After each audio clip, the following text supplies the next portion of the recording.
ఎగుమతుల విషయంలో దేశ శక్తి సామర్థ్యాలు పరాకాష్ఠకు చేరాయి.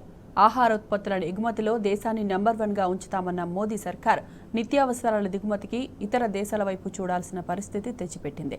ఆహారోత్పత్తుల శాతం అమాంతం పడిపోవడంతో వచ్చే ఏడాదికి ఇతర దేశాల నుంచి దిగుమతులు మరింత పెరిగే అవకాశం ఉందని నిపుణులు హెచ్చరిస్తున్నారు.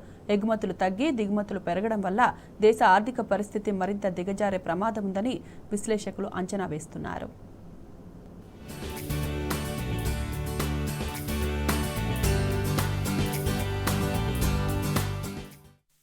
ప్రపంచ దేశాలకు ఆహారోత్పత్తుల్ని ఎగుమతి చేసే స్థాయికి దేశాన్ని తీసుకుపోతామని గప్పాలు కొట్టిన కేంద్రంలోని బీజేపీ సర్కారు గడిచిన 10 ఏళ్లలో ఆకలి భారతాన్ని మిగిల్చింది. నిత్యావసర వస్తువుల కోసం విదేశాల వైపు దీనంగా చూసే దుస్థితిని తీసుకొచ్చింది. ఉల్లి, గోధుమ, కందిపప్పు, వంట నూనె సహా అనేక ఆహారోత్పత్తులను దిగుమతి చేసుకోవాల్సిన దుర్భర పరిస్థితులు దాపురించాయి.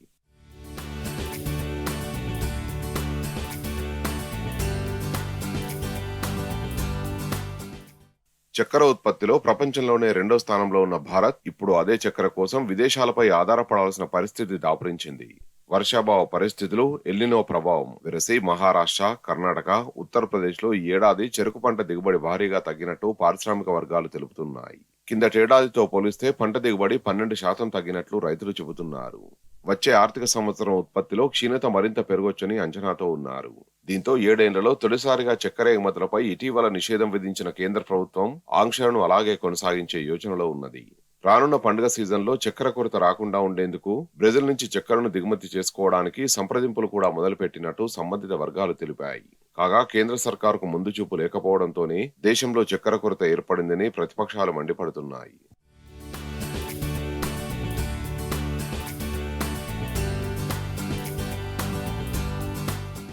ఇటీవల పెరిగిన ఉల్లి ధరల్ని నియంత్రించడానికి వాటి ఎగుమతులపై 40% మేర భారీ సుంకాన్ని కేంద్ర ప్రభుత్వం విధించింది.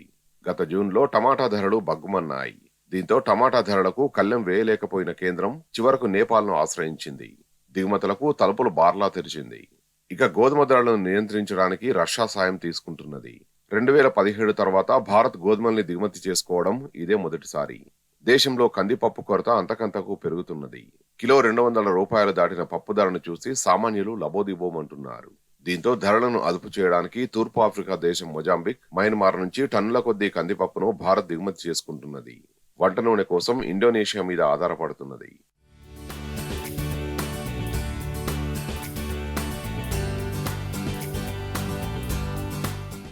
దేశీయంగా నిల్వలు తగ్గిపోతుండటంతో బియ్యం ఎగుమతులపై కేంద్రం ఇప్పటికే నిషేధం విధించింది. అయితే కొరతను దృష్టిలో పెట్టుకుని ప్రత్యామ్నాయ చర్యల్ని మాత్రం చేపట్టలేదు. దీంతో వరి ధాన్యం ఉత్పత్తి గణనీయంగా తగ్గిపోయింది. ఫలితంగా భారత ఆహార సంస్థ సేకరించే బియ్యం కిందటేడాదితో పోలిస్తే 12.7% తగ్గింది. గత వానాకాలం 279.38 లక్షల టన్నుల బియ్యాన్ని ఎఫ్సీఏ సేకరించగా ఈసారి 243.85 లక్షల టన్నులకే అది పరిమితమైంది. దీంతో విపణిలో బియ్యం ధరలు మరింత పెరిగే ప్రమాదం ఉన్నదని నిపుణులు హెచ్చరిస్తున్నారు.